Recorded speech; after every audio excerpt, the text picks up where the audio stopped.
Happy Friday. It is almost 10 past noon on Friday here in the East Coast. And so it is time for Shally's Alley. And my special guest today, very special guest, is my friend Shannon Pritchett. You might have known as Shannon Ben Curran in a previous life. Shannon and I met we met at a SourceCon. No, that really? We definitely met at a SourceCon, but we had talked on the phone and yeah. And then after that, you became SourceCon editor, and from there, lots of other jobs. Most recently, Shannon took a job with a company that you guys might recognize called HireTool, which has been renamed now thanks to a cash injection of several $1 million, probably 100 million or something like that. So I guess technology and sourcing pays, right? It does, yes, yeah. I wouldn't have thought that when I started the sourcing industry 25 years ago, Oh gosh, no. I mean, it was when we were. I felt like we were the generation that kind of made it cool, It wasn't cool when I started. Well, it was hard. It was hard when you started. You had to be intelligent and you had to have that personality that liked to spend your time, basically online, right? I believe what was a cyber sleuth is. That was me. Yes, yeah, you coined, and that was the persona of your early 2000, late 90s sourcer. Yeah. And I remember the first time we met. I remember the first time you called me. I was driving in Nashville, and people still used the phone back then. Like they used this, but to make phone calls. That was our first interaction. You called me, and I believe the first thing I said to you was, "How'd you get my number?" And you go, "Hi, my name is Shally Sturgill." I was like, "Oh my God, what an idiot!" 3 guesses. A, I looked it up. B, I looked it up, and C, I looked it up. Right. So I mean, you probably, I don't know what you did, but anyways, and that's what, started our friendship, and that's what got me. You were the reason why I attended my first SourceCon. I spoke in your lab, which was insanely fun. I remember I think, Shally, you were probably the first person I physically met at SourceCon. Oh, yeah? By I didn't know that. Yeah, you were there. Kate Kell. Okay, obviously you were there. You were the first one I met. Maybe Amy and Kate. You and then the order was like Kate Kellison, Mark Tortorici, and then probably Mike Notaro, Amy Beth, and Carmen. And all my good friends today. So it's kind of funny. Oh my God, Kate Kellison. I'm still in touch with her. I love her so much. She is the best. And she just got promoted. So she's leading a research. Such a good person. Man, I miss her. Yes. Yeah, so we're which lab? Oh my gosh. So describe the sourcing lab back in the day, Shally. Well, it was basically what they later on called the Hackathon or whatever. I mean, I called you because I wanted you to do like a little 15-minute session. You'd never presented before. No. Nope. You're like, are you sure? I'm like, yeah, you can do this. Like, no problem. You're like, well, I don't have any like PowerPoint slides. I'm like, no, just get up on there, plug your computer in, and do what you normally would do. No PowerPoint. That's the whole point, is no PowerPoint. So it's just get up on stage, or not even. We didn't even have a stage. It was like in the front of the room with a projector. The classroom. Do something that you normally would do as a sourcer that may be of interest to people. It doesn't even have to be new. My focus was always do something that works. Like I don't like all that. Then you and I then later on did a dueling piano session that was really fun. And the reason that was such a good session was because everything we did there, we actually did. Yes. And we'd argue which technique was better. Right. Yeah. And I'm like, oh no, wait, this. And you're like, oh no, wait, that. And that was the real thing about the sourcing labs, was it was real. Mm-hmm. It wasn't canned. It wasn't it wasn't like saved searches that were bookmarked that you would like pull up and they're perfect. Yep. Yeah.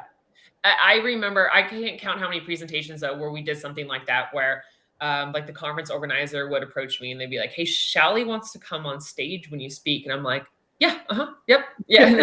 Like, wait, that's okay with you? Or vice versa. They'd be like, "Shally's presenting. He wants you to come on stage 30 minutes through," and I was like, "Cool." They're like, "Are you ready?" I'm like, "Oh, we do this." Okay. Yeah. But my ultimate favorite was, I don't know if you remember this. It was in SourceCon Orlando. I was sitting in the back of the room with Jerry Crispin, and you were doing, you're showing your Facebook hacks, and you were doing, as you do, you're doing it live in your own Facebook account.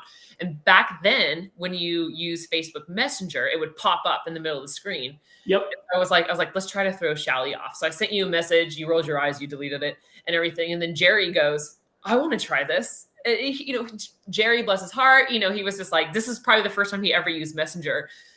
So he sends you a message, and that one threw you off. Like, not really, but like, you know, you paused and like kind of smiled because it was coming from Jerry. And I think he just said, hey, Shally, or something like that. And then in the back of the room, everyone's quiet. And all of a sudden you hear Jerry's laugh. And just the whole room started laughing. It's like, I think you're right. He probably downloaded Messenger just for that. Yeah, I think I did it for him. Oh yeah. He's probably never been on Messenger again since then. Oh man, but I just remembered like Jerry's laugh and and I was like, it just made your session and that conference like so much better. Yeah. Oh, that was awesome. But no, the lab was a pivotal part of SourceCon. And when people look back and they're like, oh, SourceCon, that was all you, blah, blah, blah. And I don't think they understand like the progression it took to get to where it was. From like a hotel room to a, to the basement, as somebody is saying, to a bar, right? Yep. Too many bars. And that's right. Yeah. And so those hackathons actually really were, they started out as these lab sessions. And I remember Manaster called me up after like, I don't know how many, it was like the fourth or the fifth one. We're still gathering speed. It was still pretty early on, but now there are people lined up outside the door trying to get in, right? Mm-hmm. And he calls me up and he's like, we can't do this anymore. And I'm like, what do you mean? He's like, but the sponsors, the people that pay the bills for the booths, they're complaining. Nobody's going to the booths. They're all going to the lab. And I'm like, okay, so that tells you something. That's not a bad thing. That means we need to move the lab to the center of the room so that it's amongst the vendors. And then that kind of evolved. And then there was the after hours, and then there was the hackathon. And now it's all online, of course. So it's basically just one big lab. Get back in person. Before we started, you know, we were chit-chatting and talking about the last time, like you and I like actually sat down together and just caught up on life. And it's like, I need to do that with you again. It's just, and you and so many people, it's just, I mean, online events, I just struggle with them. You know, it's my attention doesn't work that way. Yeah. You know what it is? So this is a good, when the pandemic started and this Facebook group, the sourcing method Facebook group, I started doing these Shally's Alleys back then. And they were just basically 5 or 6 people. And we started gathering together to do this just live chat because we were all missing going to the office. Mm-hmm. And a lot of sorcerers, you know, don't really work from the office full time anyway. Right. But we still miss, like, even if it's once in a while, we just miss we miss like getting out of the house, you know, and getting dressed and basic things like that. So we started doing it that way. And I was invited to do a couple presentations on what's it like to work from home. Like, gee, I've been doing that since like 1998 or something. So I could talk about that. But what people weren't talking about back then that I included in some of my slides was the whole concept of like, which now they coined Zoom fatigue. Right. Which is, I don't know if they just didn't think about it or didn't know about it at that time, but it's the concept of you're sitting there staring at your computer screen, which we do as sourcers. That's not a problem. But then there's this other thing. All of your meetings are online and nobody looks you in the eye. Yeah. And there were some reports from psychologists talking about why this is a problem, because we're used to having face-to-face meetings, but during those face-to-face meetings, we're used to being able to look somebody in the eye and make a connection. You cannot do that with a webcam, no matter how much you try. What I've learned, which I see you're doing too, is if you take like a step back, so my camera is more than arm's length away. Yep. If your camera is more than arm's length away and you look at your computer screen, it looks like you're looking at the other person. So right now I can kind of look you in the eyes, but it's not the same. This was the start of the pandemic. Right, exactly. That's right. Or this. Yeah, everyone was like right there, and I was like, Yeah. Yeah, that was, and everybody's looking down, or they're looking up, or or you get a lot of these, right? Yes, that's I'm paying attention. I'm looking at the screen right now. No, you're not. How many And monitors so do you have? that was what caused people to just start wearing out on that. And then the other thing that nobody talks about is the fact that it's not working from home, Shannon. Mm-hmm. It's not. I've always worked from home for like as far back as I can remember. This isn't the same. This is working from chair. Working from chair. Because you never leave. They sucks. just expect you to be online all the time. They expect you to always be available. It doesn't matter what time. It's like, well, you're working from home, so you must be free. No, I still have restroom breaks, and I still have to make lunch. Okay, Now, well, you and me, you're missing a pivotal part of the people like us who have been working at home for 10 plus years. We traveled a lot. Yep. So that was a big part of why we worked at home. It's like, first off, we don't need to be in the office. The second is like, we were constantly on the road.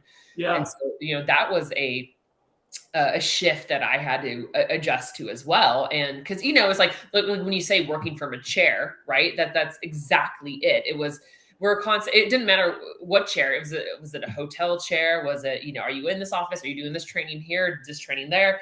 That's what really, kind of changed this whole thing for me. It's like, oh my God, I am not moving from this box at all. Yeah.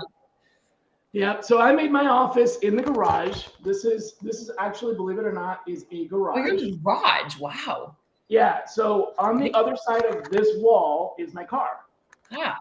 So basically just like a separate room inside of the garage, which is why I have a heater and an air conditioner, because there's no, the house doesn't heat up here. Now, if you're wondering what that other thing is, I am tethered to this ice machine. Oh, the Iceman. Yeah, because I've had that on my shoulder. Yeah, over the holidays, I completely 100% tear of the MCL. Oof. And meniscus, and so I've been, basically hooked up to this thing for a while. So I'm a little bit more used to sitting and working from chair all the time. But still, I miss the travel. I do miss the travel. I would, if somebody said, "What's your ideal amount of travel?" I would say once every 2 weeks. Yep, that would be perfect for me. Like me too. A week home, a week on the road, a week home. The problem was that it got to the point where it was every week I was out. Every week. I think I hit 2015. I hit over 400,000 actual miles in the air, and it was something like over 1 million points. It was enough to have Delta stat, like diamond status for 3 years. Yep. Yeah, it was diamond. It was purely, and that's when I went to Australia twice. I went to India twice. I went to Singapore a bunch. I was working in the Philippines. Like that was the burnout year for me, because I was constantly living out of a suitcase. And so now it's like, you take a 2-day trip a month. It's like, hallelujah, especially without a kid. Yeah, right. Yeah. So how's that going? It's good. It's good. Mom life is great. I love it. And so, how are your kids, by the way? It's crazy. They're getting old. They're basically teens. Both of them are teens now. They're a little itty when I first that kind of stage, where things are in a lot of ways very complicated, and other ways a lot easier. So I don't have to worry about feeding them. Mm-hmm. They pretty much feed themselves, but now I have to worry about them eating everything in the house. And then there's like nothing for me. Yeah. And they forget to tell me that I have to go to the store. Or they forget that, we tell Alexa to add things to the shopping list all the time, but they don't. They just eat everything, and then you just answered the question in the chat. No food. What do you mean there's no food? Well, there's no more food. Well, did you tell Alexa to put it on the list? No. See, someone goes, "You slimmed down quite a bit, Shally. What's the secret?" Teenagers, I guess. Exactly. They ate everything. I love it. Here's a good question. Somebody wants to know the weirdest conversation we've ever had with a hiring manager or candidate. Okay, definitely the weirdest candidate.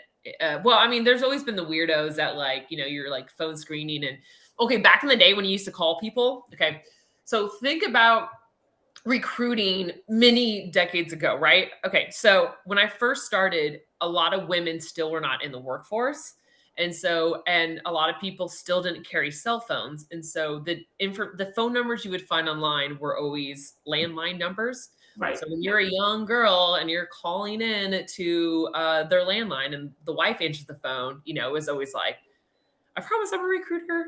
Is your husband home? I'm a Java developer. Why are you waiting, boy? All the time. It was all the time. And then, you know, the husband would call like, you know, 5:30 for dinner or something like that. And it was like, you know, that's you used to have to, like, if you're a recruiter that left the office before 5, then you weren't really a recruiter or a sourcer back then, because that's when really the phone screens had to happen, because people were actually at home, because you weren't going to use your office line for that or cubicle or anything like that. And so, you know, that's changed quite a bit. But I think the weirdest ones were, I used to source H-1B candidates all the time for contract positions. And, man, you're lucky. I had to right. And I don't know if you remember early 2000 H-1B candidates. They all sounded the exact same. Uh-huh. So I used to love to mess with them. I used to, you know, anyone on an H-1B, because I could basically do the interview for them. I would start asking them questions just to throw them off, like personal questions. And they'd be like, so no, I didn't know that one. I didn't. The problem nowadays is that somebody else is doing the interview, and then they get the job. Back then too. Yeah. But I was going to say 2000. No, try 1999, 1999. It was a whole different kind of H-1B, because that was Y2K, and we actually could hire at that time a lot of them, because they were coming in for just these contracts, and they were Russian, because all these COBOL programmers, you know, Russia had already done all of their COBOL programming, and they basically were obsolete except for Y2K stuff, right? There's a few COBOL programmers, you know, still out there active. Like Fiserver, I was before, they actually had Micro Focus COBOL. It was like the modern COBOL with 4 digits for the year. By the way, people never learn their lesson. I have still seen software with limitations, like LinkedIn, for example. Did you know that LinkedIn only has 9 digits for the user ID number? Still? They can't change it. It's architecturally hardwired. Oh, wow. Just like the 4 digits on COBOL, or the 2 digits on COBOL. Yeah. So what they did is they went from base 10 to base 13. And I ran some analysis on it, and it turns out that they're going to run out of base 13 probably in the next year, which means they'll have to probably go to base 14 or base 15. So they can use letters. That's why the user IDs now have A or B. You'll see like A and numbers, B, that's base 13. I was like, they can actually clean up their platform and eliminate the people who, I don't know, have, you know, passed on, or don't even use the platform, or have multiple accounts. Like Twitter cleans up there. Like, I mean, my Twitter followers decreased by like 200 a month because Twitter cleans it up. I don't know why LinkedIn can't do it. Facebook does the same. Why can't LinkedIn clean up? I've noticed that. That would make our job so much easier, you know? I know, like, yeah. I tried once. I actually used LinkedIn Helper. I don't know if you've heard of that. Mm-hmm. LinkedIn Helper. And you can run this, you know, like basically you can run a robot that will unlink, like or disconnect, because removing a connection is actually a pretty slow process. Well, it is a hard process, and you hit 30,000 quick. Yep. I'm not even there, so I think I'm rocking like 27. So I have a good, you know, got a little bit of wiggle room. I constantly hit it because I'm always, but yeah, if they were to delete accounts that are duplicates or whatever, but so much easier. But just connecting that back to what I was saying about COBOL and nobody learning their mistakes, what I think was really fun about that was you could actually recruit them with things like, well, we'll put you up in an apartment because we could pay for that. It was so, the margins were so big that it was like, we're paying them, you know, $100 an hour, and we're billing the client $250 an hour. Yeah. So there was room for us to get them a car, a hotel room or whatever. Like, so we're like, yeah, sure. Just, you know, come on down. And those were basically work permits. Yes. So like, they were temporary. Yes. Yeah. So that was my favorite H-1B candidate. And I became obsessed with this woman. Like, I picked her up from the airport, and that's things I didn't have to do for my job. I remember like taking her out in Nashville. Like, her dad was the minister or president or something like that of the Maldives. And so, and she was a QA tester. I think I placed her at Nissan, and I was like, you're probably someone that doesn't have to work. And she's like, I need to do what I need to do to get off the island. And I was like, here I am, this like young woman who has never ventured outside the US, and I'm recruiting somebody from the Maldives, right? And she was fascinating. I wonder what she's doing now. I obviously lost track, but that was still working. My favorite one that I got to bring in all the way from the Maldives, of all places, to Nashville, Tennessee. Wow. And then stayed? I don't know. I want to say when I switched roles, this is when I went from doing agency work over to corporate side on the T-Mobile. And pretty much when I switched, got out of IT recruiting and went into telecom, that's when I did lose contact of a lot of the people I was recruiting for. And a lot of that was because of burnout. Yeah, that's true. Yeah, that happens. Yeah. You don't really forget though the really good placements. You never really forget. My favorite one of all time, there was this Mexican restaurant right down the street from the place where I was working. This was like maybe my second job as a recruiter, contingency, and I used to go to this Mexican restaurant for lunch with, people from work pretty frequently. And I kind of befriended the waiter. And after a while, we just, sometimes I would go by myself and we would just chit chat and stuff. Got to know him. He was from Venezuela. In Venezuela, he had a master's degree in information technology and had like all this kinds of experience. And I'm like, dude, why? No offense to people that serve tables at restaurants. I mean, I've done it. We've all done it. I'm like, why are you, if you have a master's degree in IT and you have experience leading IT teams, like, why are you waiting tables? Couldn't you be? He's like, I can't get a job. Nobody wants to talk to me, because he had a very heavy Hispanic accent. And back in the day, that was a big deal. It was really hard to get an IT job. Yeah, it was highly prejudiced. It was like, oh, you sound like a Mexican, and he'd be like, no, I'm from Venezuela. That was the end of that. So I said, you know what? Let me help you out. And I produced his resume and introduced him to a couple of clients. He got hired on as a help desk manager, which is kind of an entry level IT job, really. I mean, he had the management experience, but it wasn't And from there, his career took off.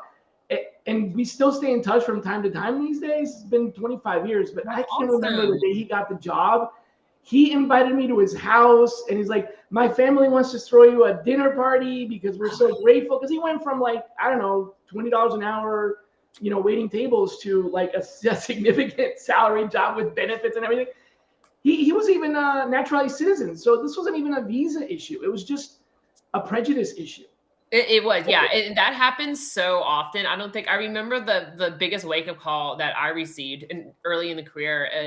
It was a large tech company. I won't say their name, but it's 3 initials. They said, I don't want anyone who's been in the military. And I was like, why? And it was like might have been a QA tester as well. It wasn't the same position, but I think it was a tester role. And they're like, that's not real work experience. And I remember being like, wow, I have to find people who have never ever served in the military, and it's so and veteran recruiting was a thing in the early 2000s. That was very much a thing. And so and I had to do the opposite. And we used to get requests all the time. Yeah, no ethnicity, no. I had hiring managers tell me, oh, I don't want to see women for this role. Like, yeah, it's like that went on for a very long time. And I think you had to have agency experience to see it, because they'll tell you anything in an agency.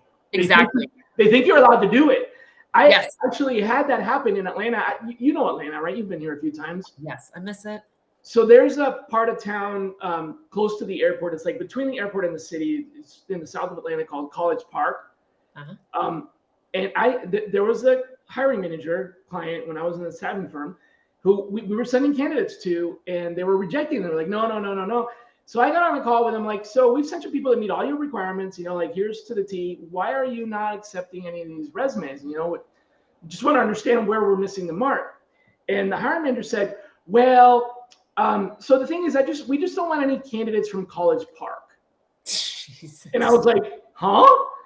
Like, what do you mean? Like, that's a zip code. What difference does it make where they live? And I was dense, right? Because I don't think that way. I grew up in a country where skin color and race is not even relevant.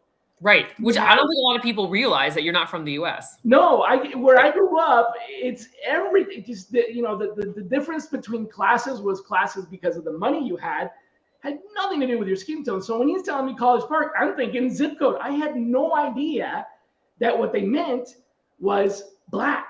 Yeah. And I was like, what do you mean College Park? So I put him, I put him on a whole cover of and I'm like, hey Steve, what does it mean he doesn't want anybody from College Park? And he looks at me and goes, oh, Steve's like, oh, I know what that means. Like, he doesn't want any black candidates. I'm like, what? Yep. It existed. It was like, and I got back on the phone. I'm like, I'm sorry. We really can't help you with that. Yeah. And that was it. I just was like, we're not going to work on this. Go somewhere else. Unbelievable. That's never happened to me again. Yeah. I never had skin tone, but I did have like prejudice against military, women, foreigners, for sure. Yeah, because military is not real experience. It's not really a job, right? Yes, yeah. It is. I mean, it's just so stupid. And all those people, hiring managers, they've been out of the game now for a while, right? Because they were probably in their 60s when I was working for them. You don't think that happens anymore? No, I know it happens. It's got to happen, right? But it's the ones that I used to military. I mean, that's not real experience. Yeah, I don't know. That's crazy. Yeah. So tell me a little bit about what you did. You ended up working at this company and they switched names. What are you doing there? Yeah, I'm in marketing now. So yes, really? I love it. And so I had a conversation with Moran Hogan yesterday, and we were talking the similarities between the two jobs, right? And so definitely in marketing. So yeah, what we mean by this was there's certain ways in marketing is obviously it's an inbound driven approach, but the way I approach it like I'm leading a sourcing team. Like if you were to come in generation. Yeah, that and with lead generation, but also in pipelining, and also like I have just dashboards and metrics like everywhere. I live, breathe, and die in them. And so I absolutely love this role. I've always loved positions that I wasn't qualified for. Like I shine when I have imposter syndrome. And I didn't have any marketing experience. I think SourceCon gave me some, but I would never, like if I were to actually apply to a marketing job, wouldn't get it. Hell no. I wouldn't even make it past the tracking. Real work experience because you worked at a conference. The robot would eliminate me. And so Stephen, our CEO gave me the shot, and it was something I was really motivated to do. And I've absolutely loved this role. And I think a lot of the reason why is because I'm still learning it. And, and I have a very smart team, a very big, smart team. And it's nice that I have industry experience because there's a lot of people I speak with that are marketing within our industry, right? I'm trying to network and meet some new people that are like, whoa, you're way ahead of the game because we don't know the industry, but you do. So you know what works, what doesn't work. Isn't that funny? Almost every vendor I've ever talked with has no idea what this industry is about. Because their founders didn't come from it. Yeah, when they start out, and even once they gather, barrier to enter recruiting is zero.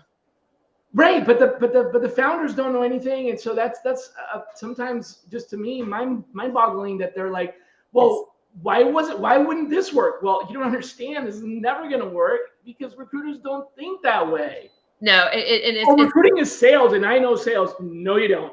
Yeah. Now that I'm on the Silicon Valley game of things, I can see why people assume this stuff because they think that, right? They think that, right? They see an opportunity. They see hundreds of $1 million get billions now get thrown at companies. Mm-hmm. And so they're like, they see it as a cash cow and it's very incestual. I mean, we all know this within Silicon Valley. And so they hire who they know and they get money from, the typical people. And it's, they all do their thing. And then when they realize that my product isn't relevant, my message isn't relevant, how do I fit in with this audience? That's like the one thing they don't consider. They don't. So, yeah. I mean, they don't consider that. And then they don't consider what people are actually going to do with this stuff. Because, so I don't know if you recognize this hoodie that I'm wearing. I do. Your LinkedIn hoodie. Yeah. This is vintage. Okay. That's how old I am, that this is vintage. So I'm myself an antique. I realize now, after a certain age. This is vintage. This was from 2007. Love it. I think it was the first, like one of the first times that there was this and there was a t-shirt. I got them at the same time. The t-shirt I can never wear anywhere. I still have it, but it's a LinkedIn t-shirt. On the front it says LinkedIn, and then underneath it says, because we just don't give a F word. It was like the very first t-shirt. I know they never did that one again. So this is so vintage. And it was the time when I was working with Patrick Ewers and Constantine Guergi, convincing them, begging them, pleading to them to please get into this business. And they didn't have a clue. Like, no. We want to buy people. We want to find people that'll buy. We want to find people that'll pay for this. And I'm like, you don't understand. Right. People will pay for this. No, they won't. They're, it took me forever to get them. It was like 2 years to convince them to get into this game, because they just don't understand like the motivation and the way that we use it. And ever since that day, it's every vendor that has ever come into the space has had the same misguided initial, like, oh, this would be so easy. And of course there's the, we're going to eliminate sourcing and we're going to, wow. Didn't the online I'm rolling my eyes like they were going to do that? Everyone, that was like when I was at SourceCon, every vendor said we're going to get rid of sourcing. Right. Yeah, and here I am telling you, it is the most important part of TA today, right? It's like, and you and I have this conversation on LinkedIn. You're like, oh, this new message that you're saying about our recruiting. He's like, Shan, that's nothing new. And I'm like, yes, it's nothing new, but we've gotten away from it. It's like we've recruiters today are so spoiled. They really are. Like, you can use a system and a tool that automatically finds you information that took us like days on end to find. Yeah. And so the heavy lifting has been done. And so, but yet, as easy as automation has made things for us today, I'm still surprised on how much people still won't adopt sourcing and outbound recruiting principles that, you and I know like the back of our hand. We grew up in this, right? You were the biggest microphone we had in our space, and still was. And now it's like, I am actually, working for a company, and that's my marketing message. It's like, that stuff still works. Like we not only does it still works, it's inbound or inbound. Always worked. Outbound has always worked. It's been around forever. It's just becoming more and more necessary because the other stuff is becoming less and less possible. Yes. And what you just said. Well said, Shally. It's easy. What was that? Well said. That was I couldn't agree with that more. Yeah. And the part that is just what you said just now that really drives me crazy. Since the beginning of like when the first people aggregators started, talking about it before HireTool even existed, there were a bunch of others that there was a Scavato. I don't know if you remember them, the one with the, and they were all like, oh, but it's so easy to find information online. You can find everything online. So it's super easy. You don't need to be a sourcer anymore because you can just come to our website and find everything. And what they all miss, even today, is that is exactly the problem. Yep. Because you can find everything, now that's a problem. When we started and it was very difficult to find something, the challenge was to find the right person. If you found them, you were good to go. But now, because you can find anyone, there's a whole nother problem, which is you find everyone. Yeah. And that is not, it's just as much a problem. Yep. If you have, and here's the best way to describe it. Why should you use, if it's 1999, 1998, why should you use Monster? Well, because the alternative is called the white pages. Yeah. Right?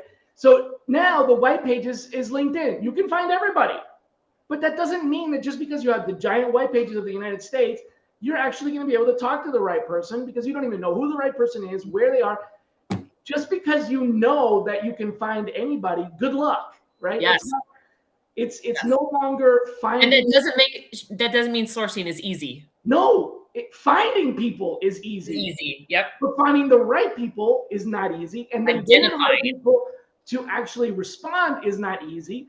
And all the rest of the things that are everything else about sourcing. So it's never really been about finding people because Google fixed that. Yeah. In 2000 or whatever. When I first discovered Google, I don't even remember when I started using Google, but I was like, oh my God, this is great. I do remember Alta Vista and a bunch of other search engines that had all these features, and then Google came around and it was so much better, but it had none of those features. Yep. At the time, like you can't do backlinks and stuff, but Google had a bigger index, and so I could find things. That problem was solved. Since then, since 2000, nobody has ever solved the other problem. Yeah. Which is you can find anybody. Now you can find everybody. What are you going to call? Who are you going to reach out to? How are you going to reach out to them? How are they going to be interested in your job? There's so much more to respond. Yeah. Are they going to show up to your interview? Like how are you standing out? XYZ company who, you don't have a strong enough brand. And guess what? You're going against these companies with a major brand. Brand. Yeah. I have a friend that owns this technology company in Nashville. And he's like, I had a C-level cloud engineer that worked for him. He's like, he paid him $125. And he was like, he's like, this guy would just could have kept going on the same salary for many years. Did the job, but he wasn't great. And he's like, I had no desire to give him a raise. There's just no desire to promote him. He just wasn't that good. He said he recently quit, week notice, went to Oracle for a salary of $250,000. So now how is he going to backfill that role? Because he's competing against Oracle, who has double the salary, right? Maybe not. But I know that you've taken a job for less money. Me, I have, yes. Mm-hmm. And I have too. So it's not always the money. I mean, you sometimes take a position for less money because it's the right role, because sometimes you have to take one step back to take 3 steps forward.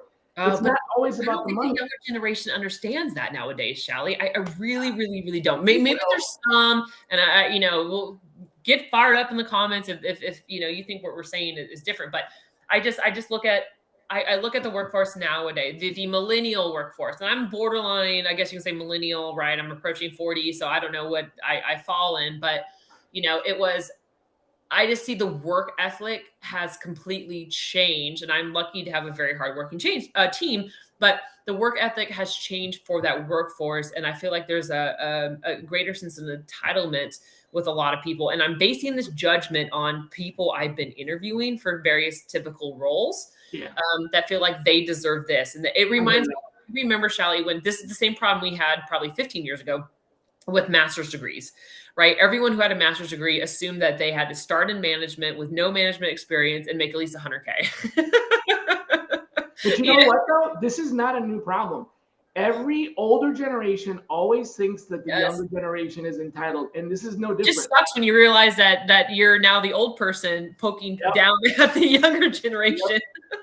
And so your generation and my generation are very different, because mine is the hourglass, is the indentation in the hourglass, right? All the boomers came before us.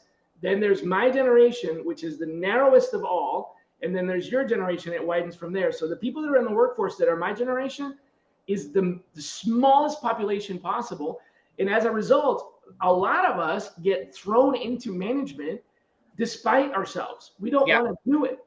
And so what happens is you have these younger generation people that, want to get those management jobs, but they're not necessarily ready for it. It's different to lead and manage people.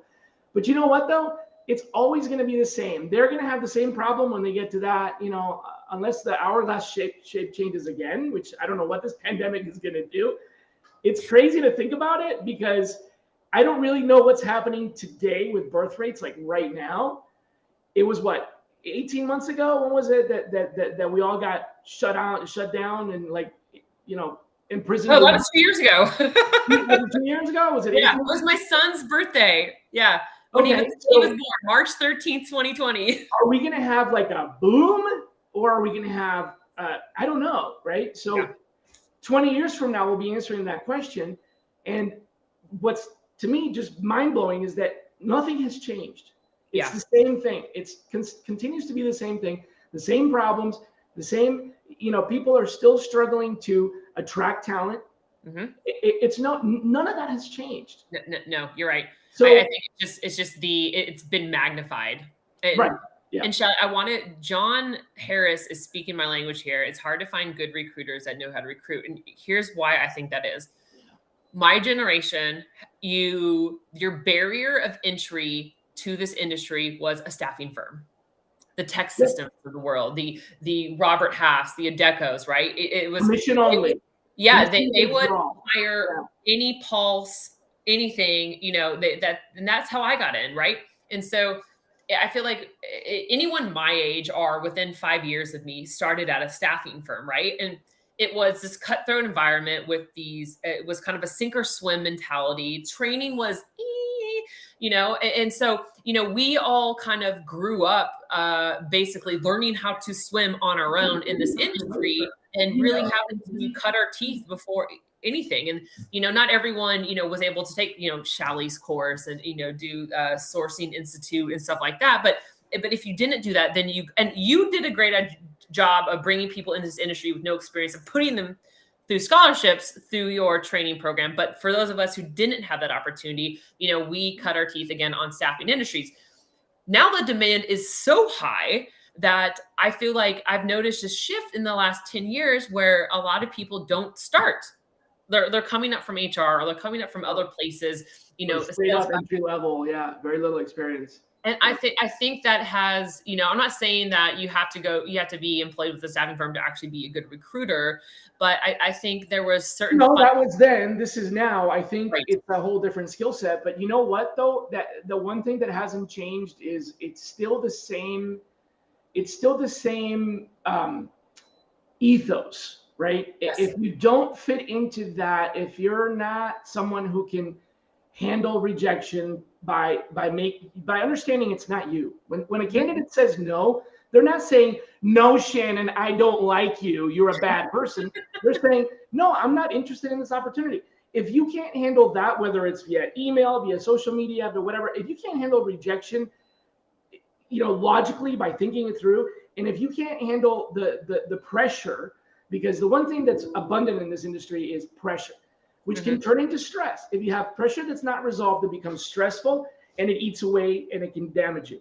But pressure is good if it produces results. So if you can't handle the pressure, which a lot of people call, I've heard it, sense of urgency or prioritization or whatever. But what it is things change overnight and the requisition changes, the hiring manager changes, the demands changes. That's pressure. So if you can't handle rejection and you can't handle pressure, those are the two barriers for entry. If you can, everything else can be taught. So I think what's going to happen for our generation, yours and mine, as we start moving into management roles, is we're going to become teachers because we're going to have no choice but to hire someone that's very inexperienced and show them how to do this. Mm-hmm. Sure, there's going to be universities and programs. That post that brought us together today from Steve was, where he said that there's no real education for it. That's really not true anymore. There is education, but that doesn't mean, just because there's a degree doesn't mean everybody can do it.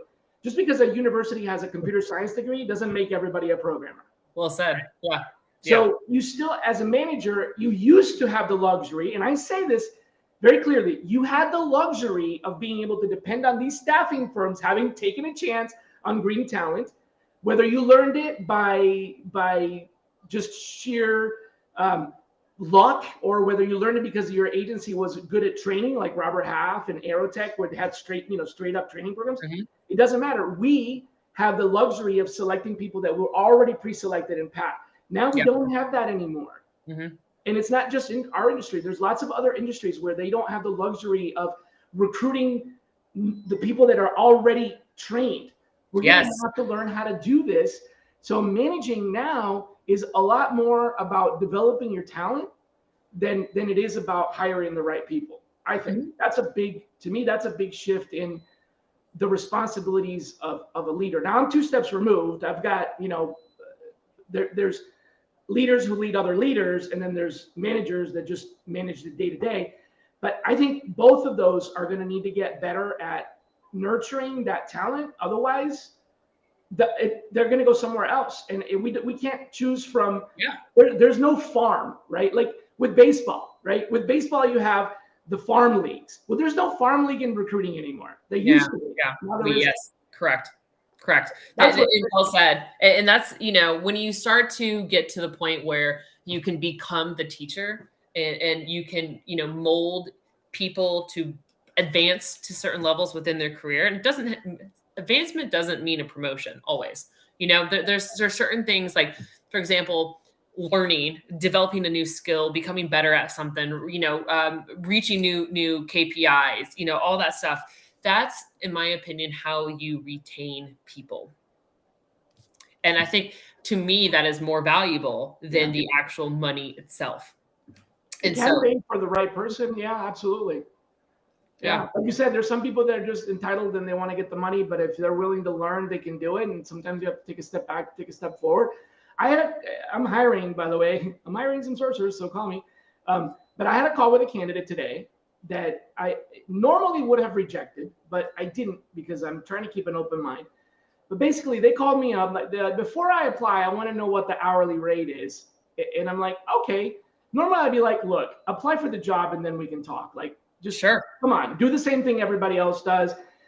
You can tell that I'm answering the phone. You know that when you apply, I'm going to talk to you. I'm not going to ignore you. So please go ahead and follow up. But no, I didn't. I just said, all right, sure. And they're like, well, if it doesn't pay at least this much, then I'm not even going to apply. And I said, okay, well, it pays this much, which is a little bit less than what you're saying. And that's the best I can do. So maybe you shouldn't apply. Yeah. And they're like, well, I can work with that. And I'm like, all right, so if I already brought you down, $5 an hour by not even basically just nothing. I mean, so what's this tactic for? What's this tactic of I'm not going to take any less than this, except for when you say a little bit less, then I'm going to take that. Like, I just had the same experience. We had a graphic designer opening, and there was a candidate that everyone loved. This guy was obsessed with us, and I refused to speak with him because the glaring issue was his salary, and he came in with that attitude. And the recruiter and the other people involved with the interview, just couldn't see past that. And I'm looking at it, it's like I have 20 people on my team. Everyone's salary fits into this bucket right here. And there are some strong players in that bucket that I'm never, ever going to bring anyone in that's going to go outside of that. Because, and I don't care, to me, it's like, it's if you want to come in at that higher level, good for you. We're not that company. Until I can get the people to actually, to me, as the team grows, their salaries grow, the bucket, it moves. It's not like I stay in this box. Yeah, it moves with the team. And this guy just couldn't get around the fact that I couldn't get over that. And it was, we're talking about maybe $10,000 here. It wasn't the end of the world, but for me, it was. And so I actually refused to talk to him. And I was like, listen, I'm sorry, but you led with the salary. That's not realistic. It's outside of my budget. I can't bring you in. Yeah, I can't bring you in $10,000 higher than my highest performance. And no, the answer is why don't you just increase everyone's salary by $10,000? Okay, that's $200,000 a year. And also, guess what? I've done that within the past year. And it has shifted. And so it's to me, it's like, I know that's the thing right now is to pay people and blah, blah, blah. But at the same point, when you look at it from a manager standpoint and people come in with that hitting the salary hard, I get it. There's the whole, let's not waste your time. But this guy actually wanted to waste our time because he was obsessed with us. He was obsessed with our recruiter. He was obsessed with everything. And I just I'm going to keep rejecting this candidate every time he applies because, he can't get his head around salary because there's much more to that, than being in our company. And I'm sure he deserves what he wants. It's just not going to be with us. And that's something, here I'm talking about graphic designers and it's irrelevant to our industry, but actually it is. And so that's something that we've had an issue with as of last week. So yeah. I normally would have never even had that conversation, but I'm entertaining those. And I'm also entertaining calls with people that have no experience, and they start out with, well, I don't qualify. I don't have the minimum qualifications. And it's like, okay, well, that's true. If the job posting says must have at least 5 years of experience, and you have less than 5 years of experience, then that means you're not qualified. But could we be wrong about that? Is it possible that we might be wrong about must have 5? What is that really defining? Are we really drawing that line where if you have 4 years and 11 months, somehow you're not qualified, right? Yes. I'm exaggerating that a little bit, but so it's worth having the conversation anyway, because it's not the years of experience, it's the quality of experience, and it's not just the quality of experience. Yes. It's also the ability to experience new things. Yeah, So, absolutely. That's the thing to me. It's like, I don't care if somebody has 20 years of experience or if somebody has 1 year of experience. It's the quality. It's the quality of my team. It's the quality of everyone in there. And, I'm not going to have any weird outliers that mathematically in my mind don't make sense. And so that's exactly, I love that you said that, Shally. That's exactly what it is. It's quality over. and can they, like John Harris was saying on LinkedIn, can they learn? Because John was making this point. It's getting really hard to train people. Well, yeah, if you treat them like dogs and you expect to, feed them with a clicker and like, here you go, sit, okay, good boy. That doesn't work with adults, So training is really not the way. It's learning, and learning isn't training. Training isn't learning, just like education isn't training. Oh. Right? Education and training are very different. You know that. You've been an educator. Mm-hmm. And getting up on top of the stage and talking, that's not training, that's not education, that's speaking. It's entertainment. Yeah, that's entertainment. There may be infotainment there, right? But it's not training, and neither is force feeding somebody to follow a particular process. Adults don't really learn that way. I run that foundation where we as a nonprofit, we help people become recruiters and sourcers, and the most successful people aren't the ones that are predisposed to be recruiters, because there's no such, like I said, that if you have that perseverance, that it doesn't get to you, that the rejection doesn't get to you, and you can handle pressure, that's basically it. Other than that, good things are curiosity, ability to learn, and all that. But you can't just force someone to say, follow this process like a robot.